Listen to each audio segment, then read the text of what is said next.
Hello, Namaskar. This is Firstpost and you're watching Vantage with me, Palki Sharma.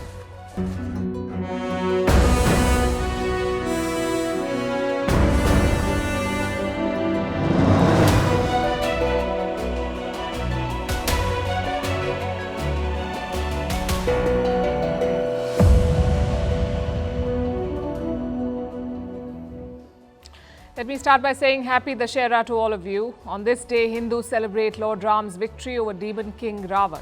It also marks the end of Durga Puja. Effigies of Ravan are burnt and preparations for Diwali begin. So to all those celebrating, please accept our greetings. In the news though, there is not much to celebrate. It's day 18 of the war between Israel and Hamas. More American assets in West Asia are coming under attack.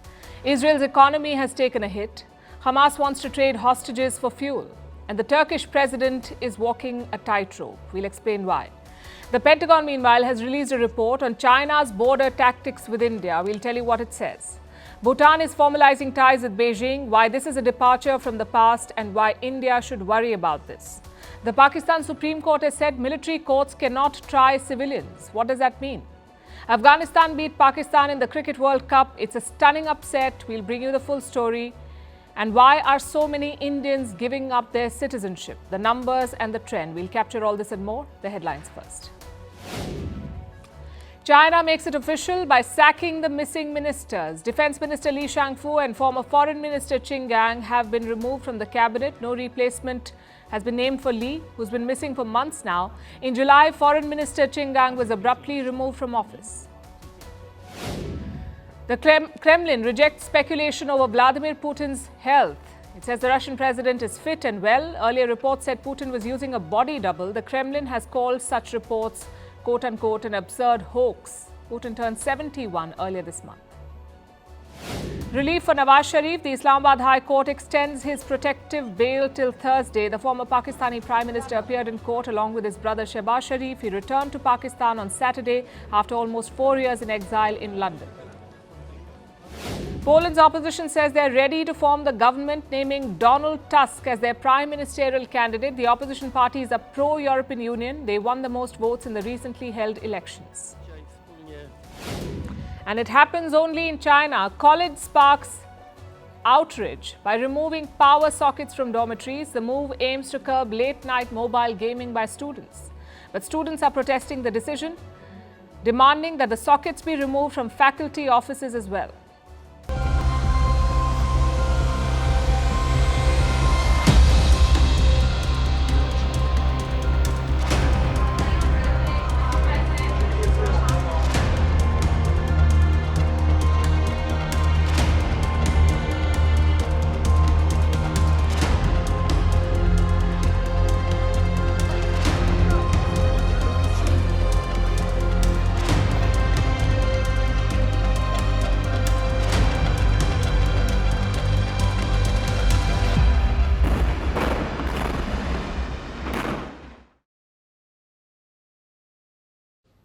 It's day 18 of the Israel-Hamas war and the spillover talk is getting real. Israel's biggest ally, the United States, is under attack. The Americans have soldiers and bases all over West Asia. Some of them have been targeted. The latest incident was on Monday. 2 drones tried to hit US forces in southern Syria. Both were shot down. It was the 5th such attack in 1 week. So clearly there is a pattern. And these attacks have happened in 2 countries. Syria, where the US has 900 soldiers, and Iraq, where they have 2,500 soldiers. But the damages have been limited. Only minor injuries so far, not even a single death. That does not mean that Washington is not worried about what's happening. On Monday, President Joe Biden was speaking at an event on the US economy. Look at what happened midway. I apologize. I have to go to the situation with another issue that I have to deal with. But thank you, thank you, thank you. He left. Joe Biden rushed to the White House Situation Room. Now, this is significant. The Situation Room is like the crisis center. When things go wrong, American presidents go there for briefings, for meetings, and sometimes just to monitor. They go to the Situation Room. So why did Joe Biden go? Well, there is no official explanation from the White House, but soon news of the drone attack emerged. So chances are it was that. The US is blaming Iranian proxies for these attacks. They've also threatened to hit back. But Tehran says, don't blame us. They've accused Biden instead of escalating Israel's Gaza offensive. We know that Iran is closely monitoring these events and in some cases actively facilitating these attacks and spurring on others who may want to exploit the conflict for their own good or for that of Iran. We know Iran's goal is to maintain some level of deniability here, but we're not going to allow them to do that. We also are not going to allow any threat to our interest in the region to go unchallenged. Over the past 2 weeks, America has proved that it is intensifying and expanding the war in Gaza, West Bank, and against Palestinian women, children, and civilians by sending thousands of arms shipments and showing full-fledged support to the Zionist regime. Therefore, I'd like to address to Mr. Biden from here, Mr. Biden, stop hypocrisy. A blame game, basically. The US says Iran is expanding the war. Iran says the Americans are doing it. But is anyone talking about peace? Washington says it's not the right time. Hamas is still holding hostages in Gazan territory, and the US says they must release them first. Only then can a ceasefire be discussed. But will Hamas agree to that? It's certainly their best option because Israel's airstrikes are only getting worse. They struck 400 targets in the last 24 hours. 400 targets. The death toll is more than 5,100 in Gaza. Plus food, water and electricity are running out, even in hospitals. Doctors say hospital generators will stop working in 48 hours. And if that happens, it will be a disaster. No ventilators, no incubators, not even lights to perform surgeries. In fact, some hospitals are rationing painkillers like morphine. They're operating on patients without them. You can imagine what it's like. Doctors have accused world powers of signing a death warrant for northern Gaza. Listen to this. If the hospital is not provided with the necessary fuel for the generators, we are issuing a death sentence, not a natural death. The execution is in the hands of the free world, human rights organizations and the United Nations. Everyone is guilty, and they are all guilty if they do not supply the hospital with fuel. You are signing a death warrant for the northern Gaza Strip and the patients of Gaza. I'm sure Hamas knows all of this. So the US has thrown them a lifeline here. Release the hostages and then we can talk. It's not a guaranteed ceasefire, but it's the next best thing. And the Hamas realizes this. Reports say they've offered to release 50 hostages. On one condition, though.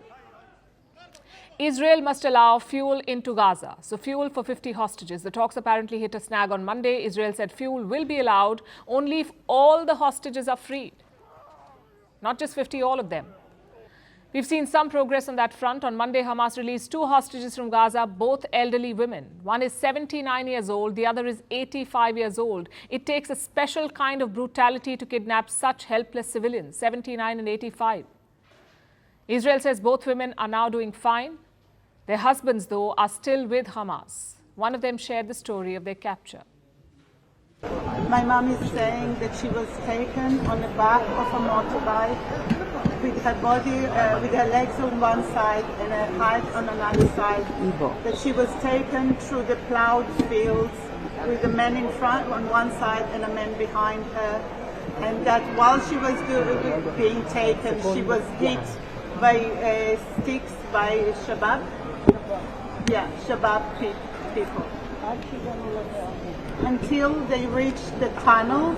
There they walked for a few kilometers on the wet ground. There are a huge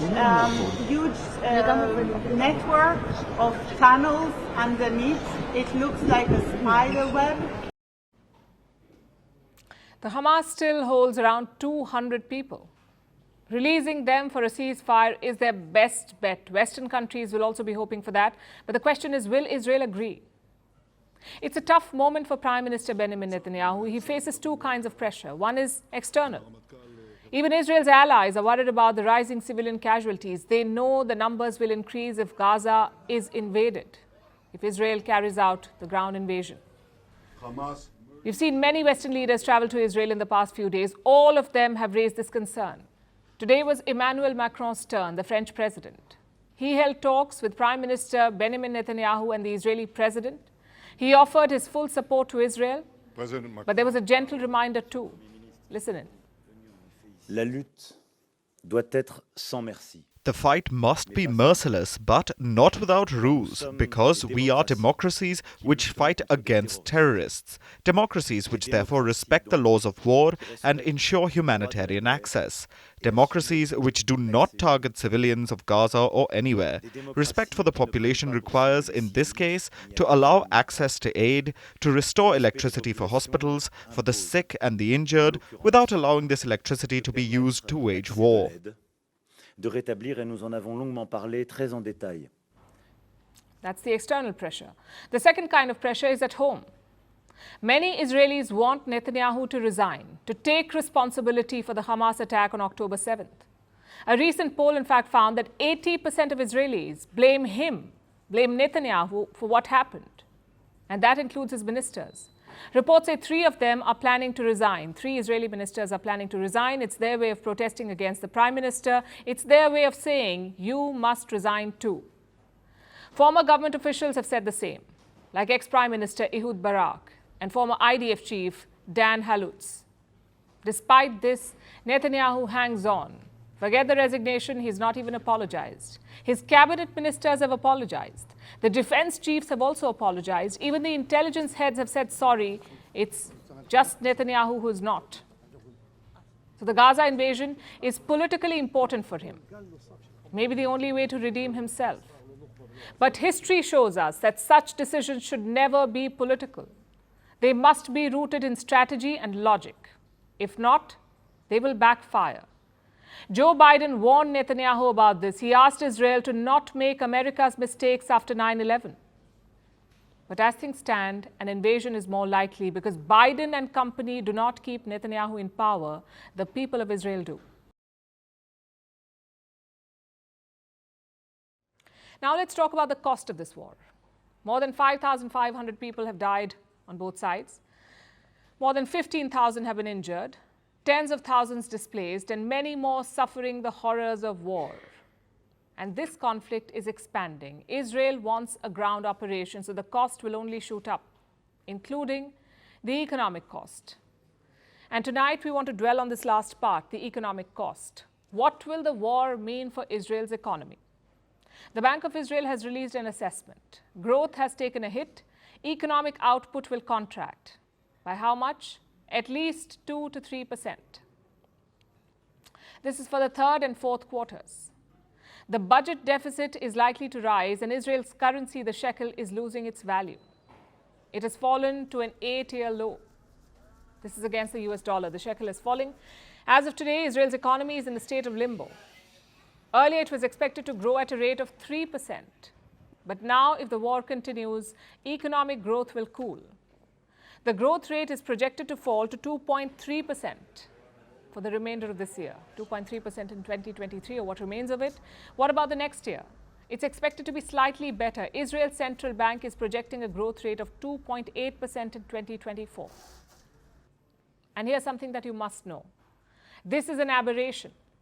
In its 75-year history, Israel has witnessed many conflicts and wars, but its economy has remained surprisingly robust.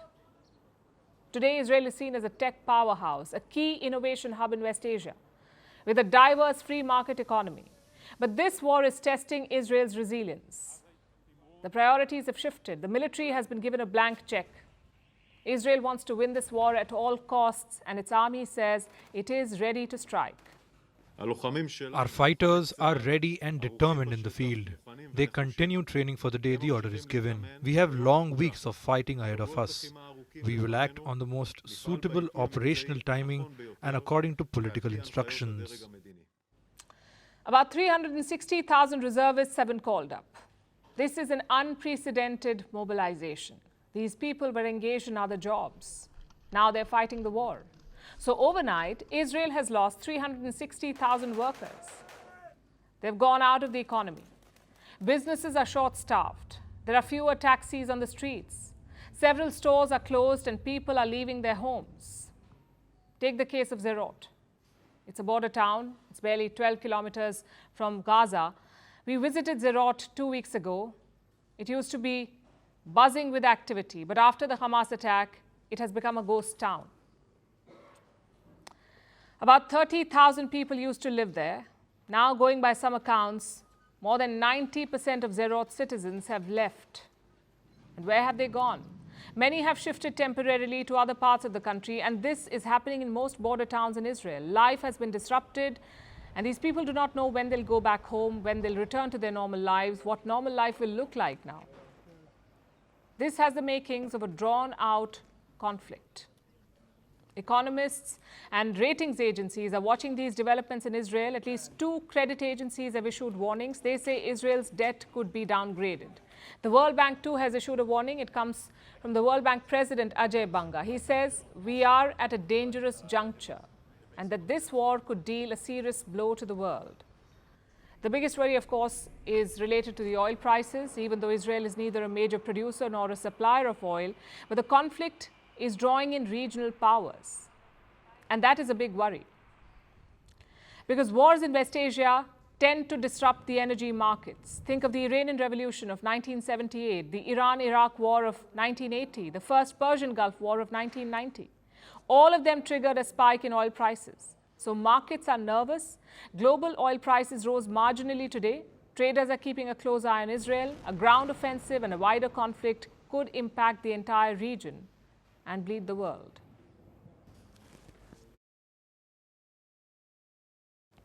Now let's turn our attention to the north, to a player with high stakes in the region and in the Israel-Hamas war. We're talking about Turkey and their president Recep Tayyip Erdogan. He's caught between a rock and a hard place. Let me explain why I say this. Erdogan thinks of himself as a great statesman. He wants the world to believe that he is a great leader. His country is also a NATO member, and they're expected to help Western allies and support Israel. At the same time, Erdogan also wants to position himself as a champion of Muslims, the new age caliph, reviving the Ottoman glory, which is why he keeps talking about Kashmir and wading into issues that he has no business talking about.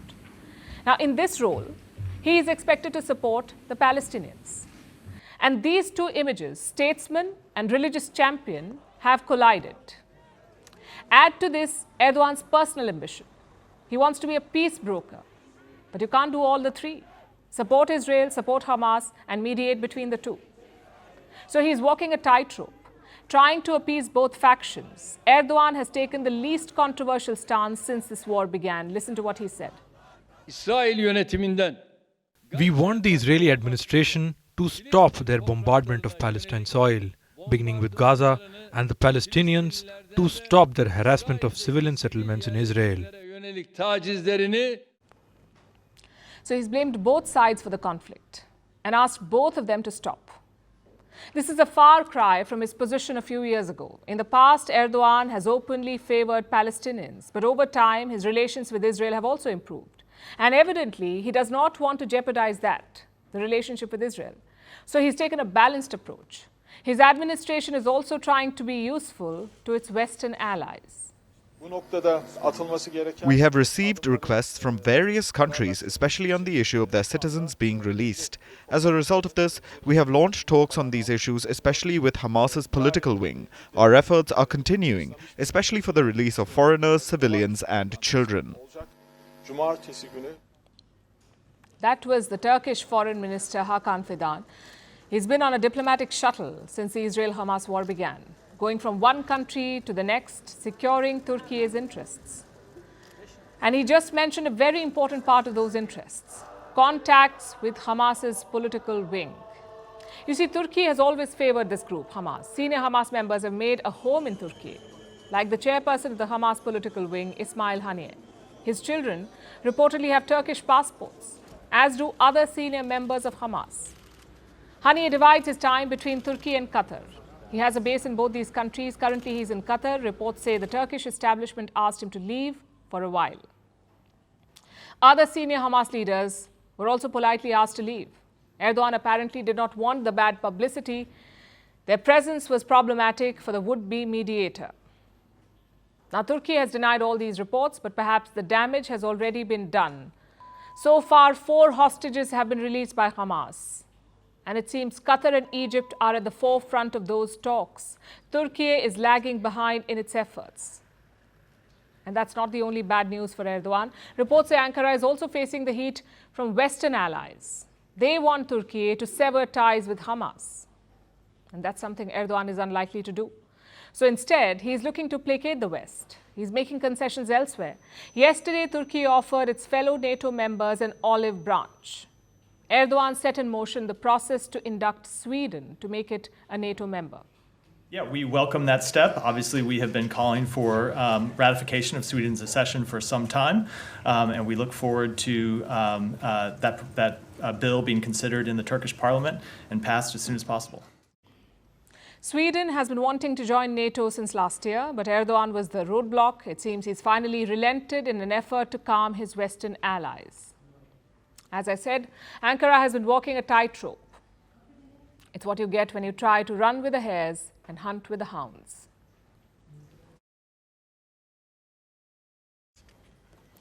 Our next story is about China and its border standoff with India. The latest one has been on for 3 years now, and it won't be resolved anytime soon. That's the assessment from the United States of America. The US has released a full report on China's border coercion. Tonight, we'll bring you the details. How does America see China's tactics on the border with India? The US says the threat from China is here to stay, and that's the headline. The PLA has not changed its posture, and its deployments are unlikely to reduce soon. The US believes China will maintain the same troop levels, and this is an important high-level assessment. It's been put together by the Pentagon, it's been submitted to the US Congress, and it gives insights into China's growing military capabilities and its activities in the region.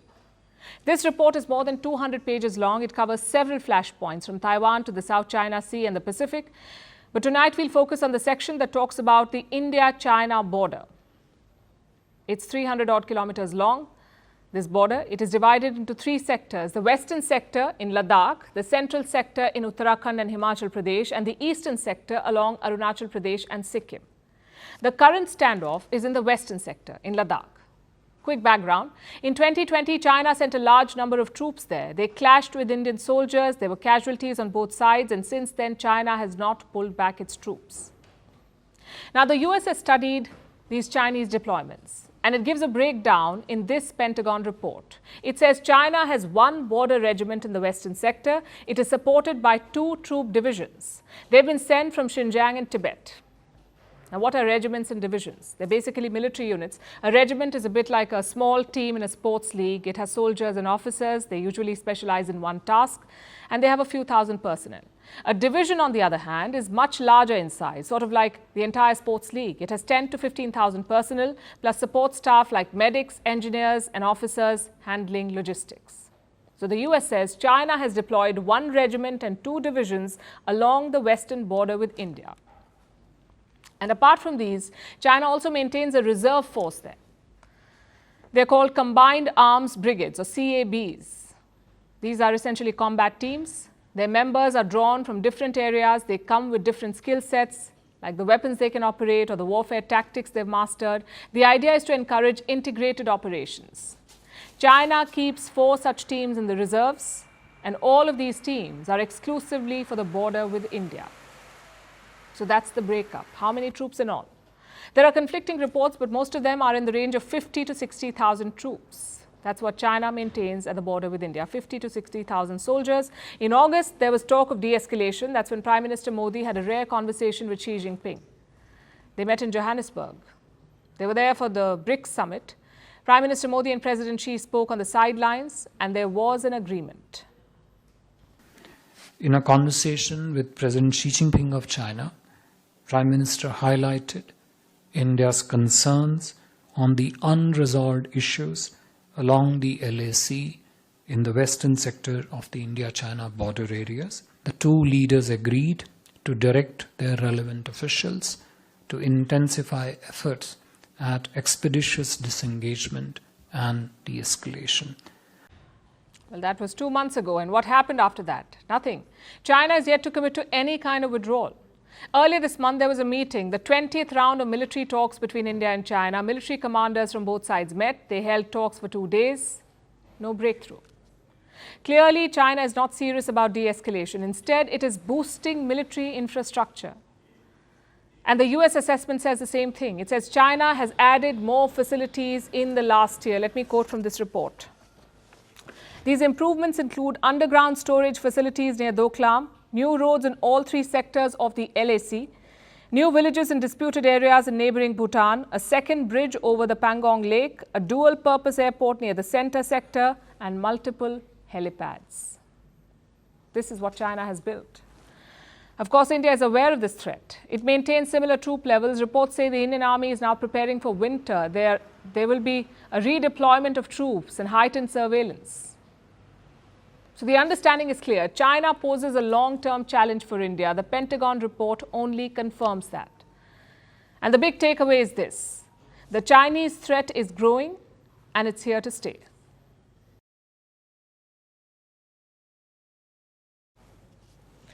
So China is not keen on solving the India border, but elsewhere it seems very keen. I'm talking about Bhutan. Like with India, it's a disputed border, the Bhutan-China border. But it may not be that case for long.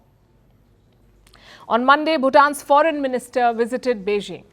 He met with Chinese Foreign Minister Wang Yi. And what did they discuss? The border. Wang Yi asked Bhutan to seize the moment, to settle the border as soon as possible. He also asked Bhutan to establish formal diplomatic relations with China. And how did Bhutan respond? Their foreign minister agreed to an early settlement. He also supported the idea of formal diplomatic relations. Now, why is all of this significant? The border issue dates back to the 1940s and 50s. Bhutan and Tibet always had a border, but China does not recognize that. So after annexing Tibet, China laid claims to land controlled by Bhutan, including this region. It's called Doklam. It's located at the junction, the tri-junction between China, Bhutan and India. Right now, Bhutan controls it. It controls Doklam, and India recognizes Bhutan's sovereignty over Doklam. But China does not. In 2017, China made moves. Its army, the PLA, tried to build a road on the Bhutanese side. And that's when India intervened. What followed was what we call the Doklam standoff. Indian and Chinese soldiers faced off for close to 2 months in Doklam. In the end, Beijing backed down, but the issue was never resolved.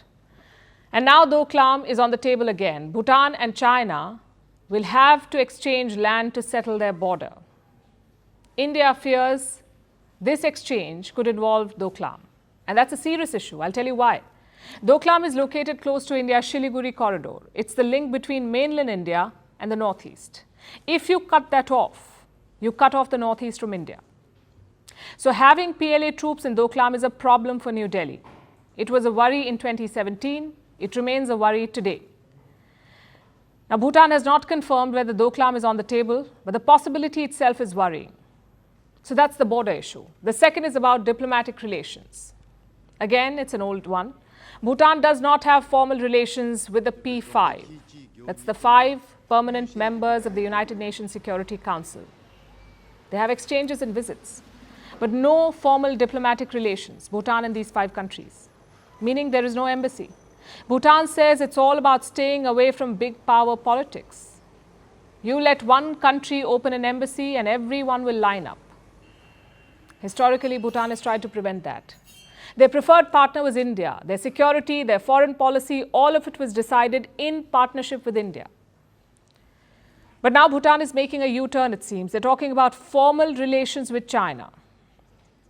The question is, where does all of this leave India? In a spot of bother. There will be questions about New Delhi's role in these talks. For starters, is India even at the table? Is Doklam on the agenda? Is Bhutan consulting India? And has India signed off on Bhutan's border package? Some of these questions were put to Bhutan's Prime Minister recently. Let me quote from what he said in response. We need to ensure we are considering interests of all parties, meaning India and China. It will be in Bhutan's interest to make sure both the parties are happy with the decisions that we make. We obviously do not want to solve one problem and give birth to another problem. So Bhutan is mindful of India's interests. Still, New Delhi will not be happy because Bhutan was always India's backyard. So talks with China should have been on India's terms. In the past, that was always the case, but right now it doesn't seem so. And that leaves India in a tricky spot.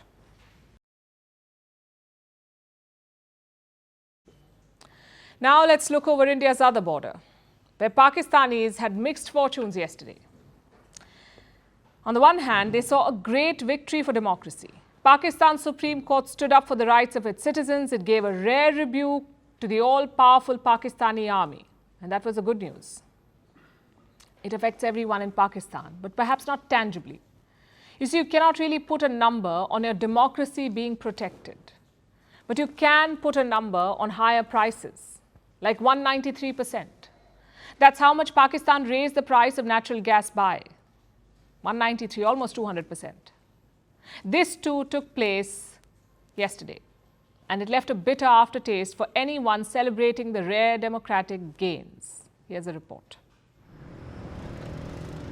When it comes to Pakistan, you almost never get good news without bad news. We'll start with the good news. Pakistan may have got a boost to its democracy.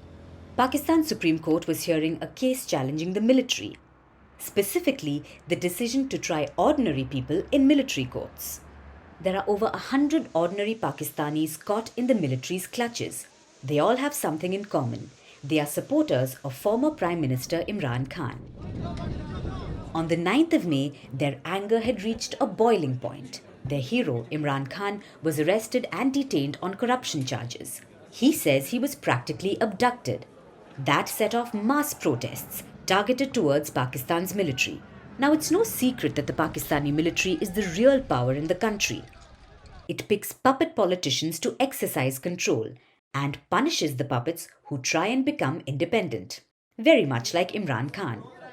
Well, on May 9th, his supporters had seen enough. They unleashed their fury on the Pakistani military. They even burnt down some military installations. About 5 people were killed and thousands were arrested in the aftermath of the riots. The most dangerous protesters were supposed to be tried by the military. But now, the Pakistani Supreme Court has stepped in. It has ruled that military trials for civilians are unconstitutional, which should be obvious. Military trials are shrouded in secrecy. Their functioning is opaque, meant only for sensitive military matters, not for some angry political protester. That's an abuse of power, an intimidation tactic by the Pakistani military. The country's Supreme Court has decided that enough was enough. It ruled that it was unconstitutional for the military to try civilians, not just in this case, but in other instances too. Many say it's a great ruling for Pakistan's democracy. They say some civilians who were unjustly imprisoned by the military in the past have hope now. Pakistan's Supreme Court has also shown itself to be independent of the country's overbearing military. Despite this, the firecrackers weren't going off across Pakistan, because first, there's always an appeal process. Pakistan's government is expected to appeal this ruling. Also, for the ordinary Pakistani, there is little to cheer. Making ends meet was already a daily battle, so the news of another price hike was a brutal blow. Pakistan's interim government has hiked natural gas prices for almost all consumers. Domestic consumers will see a hike of about 172%. It will cost about 137% more for commercial consumers. But the worst affected will be Pakistan's cement manufacturers. They will see a 193% hike. That's almost triple of what they pay now. Very conveniently, it's Pakistan's interim government that has struck this blow. No elected government will bear the political backlash as the people get crushed under the enormous hikes. The Supreme Court ruling and the price hike capture Pakistan in a nutshell. Fleeting hope of democracy, a vengeful and controlling military, lack of political accountability, and the ordinary citizens bearing the brunt of it all.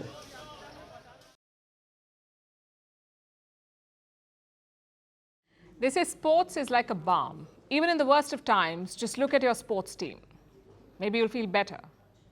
But if you're in Pakistan, I wouldn't advise that. Their cricket team is in India for the World Cup, and so far things haven't clicked for them.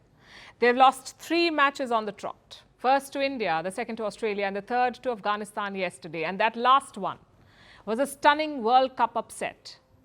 Pakistan is ranked number 2 in the world. Afghanistan is ranked 9th. So for them to beat Pakistan is massive.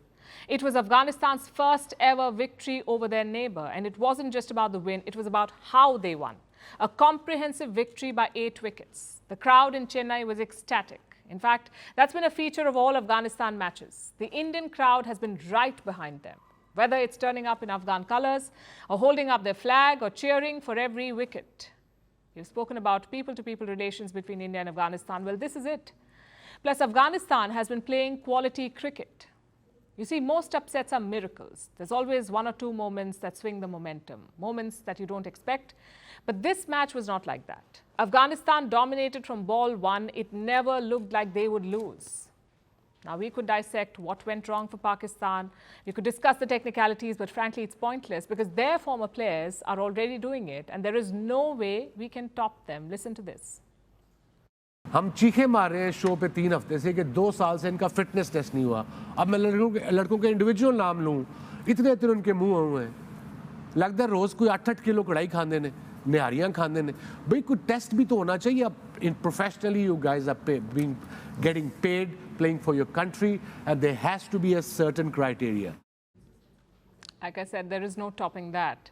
So let's focus on the Afghanistan team instead. The country has been through a lot of trouble in the last couple of years. In 2021, the Taliban captured power. They turned the clock back to the late 20th century. No sports, no women's rights, no financial opportunities, nothing. Cricket was a bit of an exception.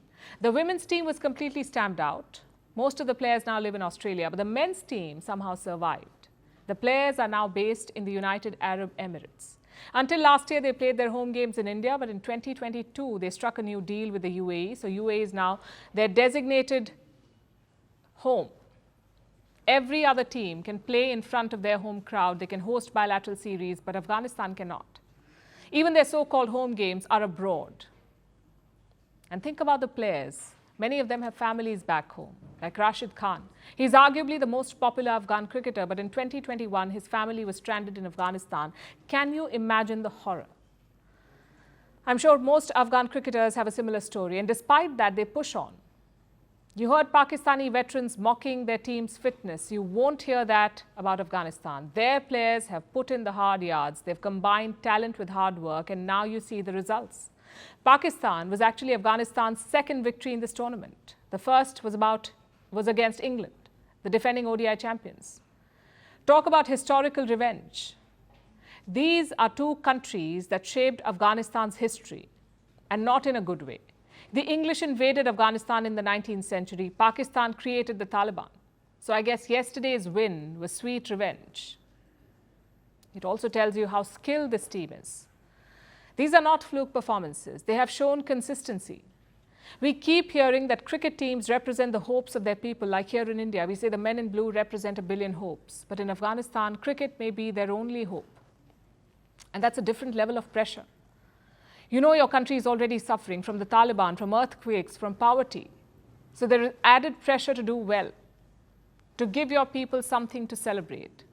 It's a pressure that these players are mindful of. As you said, it does mean a lot back home to the people of our country. As you know, as we all know the situation back home, the earthquake also a few days ago hit, and there is not a lot of happiness in the country without cricket. So at least we have given them some moments of happiness tonight. Even the logistics is messed up. The Taliban fired the Afghan cricket board chief in 2021. The board is now controlled by the Taliban, yet the team plays under the old flag, the green, black and red one, not the Taliban's official flag. Why do you think that is? Because even the Taliban recognizes the importance of this team. They're national heroes. After yesterday's result, the Taliban congratulated them. It said the victory showed Afghans can win in any field. And we agree, Afghans can win in any field. The only thing holding them back is the Taliban. Yesterday's match showed the power of sports. It made an entire country forget their troubles. Afghans hit the streets, dancing and singing. For a brief moment, it was like the last 3 years did not happen. Yet, sports cannot erase reality. The same celebrations were proof of that. Because you heard firecrackers on one side and AK-47 gunfire on the other.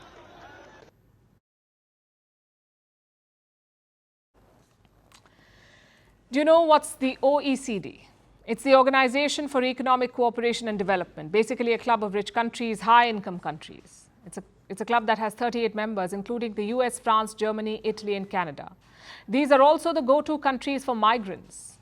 From the world over, people want to go and live there. Last year, 2.8 million people did that. 2.8 million foreign nationals migrated to an OECD country. It was a record high. Do you know who topped this list? Indians. They migrated to rich countries in the highest numbers, and that's not all. Indians also led the race in getting foreign citizenship. Most of them chose America, and guess what? India and Canada may be at odds, but Indians continue to get Canadian citizenship. The highest number of foreign nationals acquiring Canadian citizenship were Indians. The question is why? Why are so many Indians renouncing the Indian citizenship? Here's a report. Diplomatic relations between India and Canada have been worsening. This year, Delhi and Ottawa hit a diplomatic standoff. But that doesn't seem to matter all that much. Or maybe it's simply the love for maple syrup, because Indians are moving to Canada in record numbers. Last year, Indians became the biggest group to acquire Canadian citizenship. In 2022, Canada added a record number of 375,000 new citizens. The highest number among them were Indians at 60,000, a staggering jump of 174% from 2021. They were followed by Filipinos, Syrians and Pakistanis. But that's not the only race Indians won. Last year, they were at the forefront of migrating to OECD nations. OECD refers to the Organization for Economic Cooperation and Development. It constitutes 38 member states, including the US, France, Canada, Italy, Germany, and Finland. But Indians aren't just migrating to these countries, they're also becoming its new citizens. India led in acquiring foreign citizenship to OECD countries, and America remains their dominant choice, much like the year before last. In 2021, 133,000 Indians acquired the citizenship of an OECD country. America welcomed the most Indian citizens at 56,000, followed by Australia at 24,000 and Canada at 21,000. That's not all. Many among those leaving India are high net worth individuals or HNWIs. This year, about 6,500 HNWIs are likely to leave the country, making India the second highest in terms of HNWI outflow. China takes the lead with a loss of 13,500 individuals. The story is clear. A growing number of Indians are willing to surrender their passports. In the past decade, 1.5 million Indians have relinquished their citizenship. The question is, why? Migration is not a recent phenomenon in India. It has the largest emigrant population globally, with 18 million people living outside their homeland. However, all Indian immigrants don't necessarily renounce their citizenship, but when they do, the reasons are multifold. Reports say socio-economic factors play a role. Some may be looking for a higher standard of living. Others could be on the lookout for increased political stability or lower taxation. Maybe even more personal freedom, for a breath of fresh air, sometimes quite literally. Pollution levels in India are spiking again. The nation is home to one of the most polluted cities in the world, its capital, New Delhi. One may want to escape this. Ease of mobility is another factor. The stronger the passport, the more visa-free access to other countries. And India ranks at the 80th position in terms of passport strength out of 199. But despite the outflow, India is poised to become one of the world's fastest wealth markets by 2031. Only time will tell if that is appealing enough to those chasing OECD countries.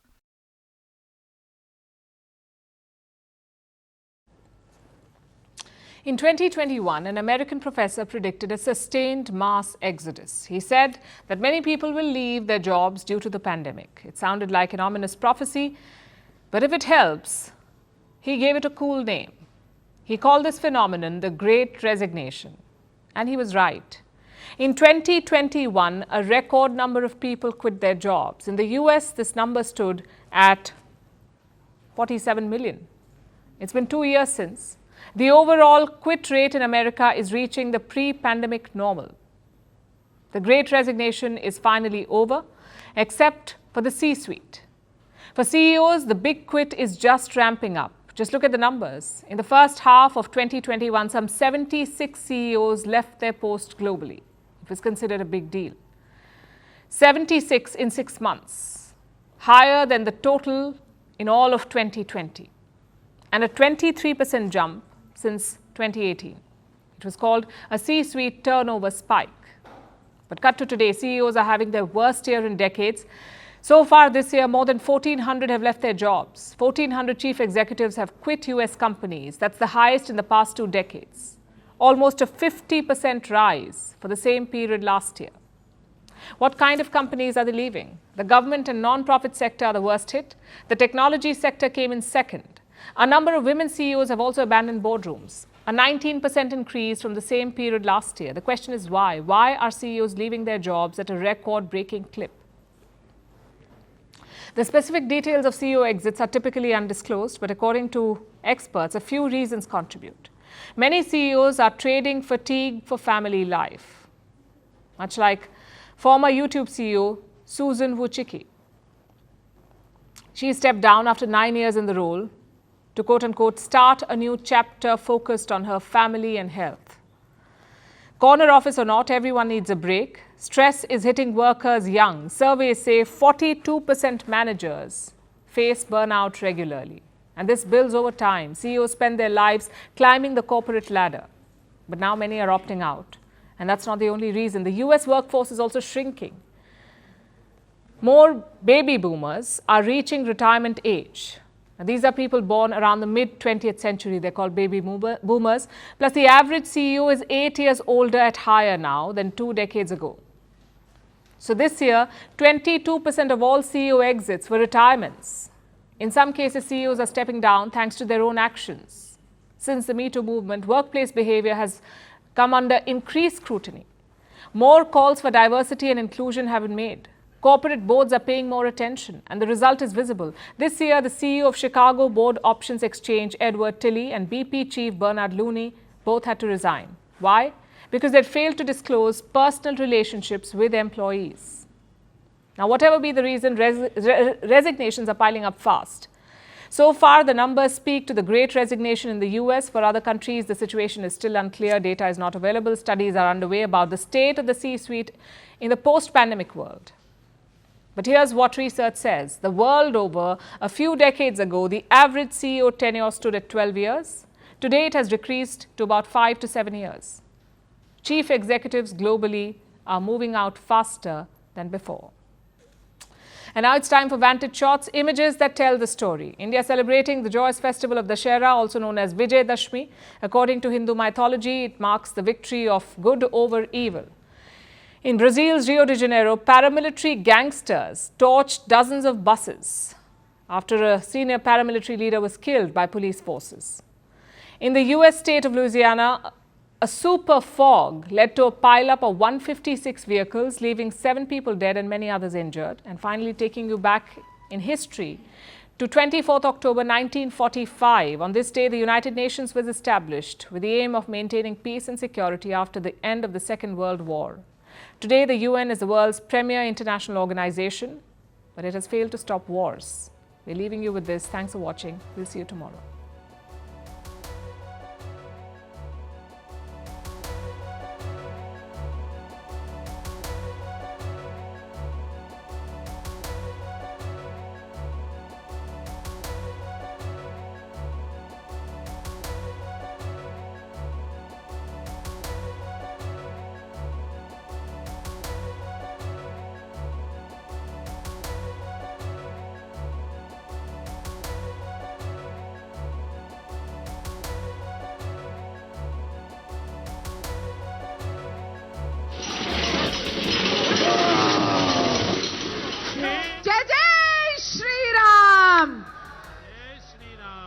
Jai Shri Ram!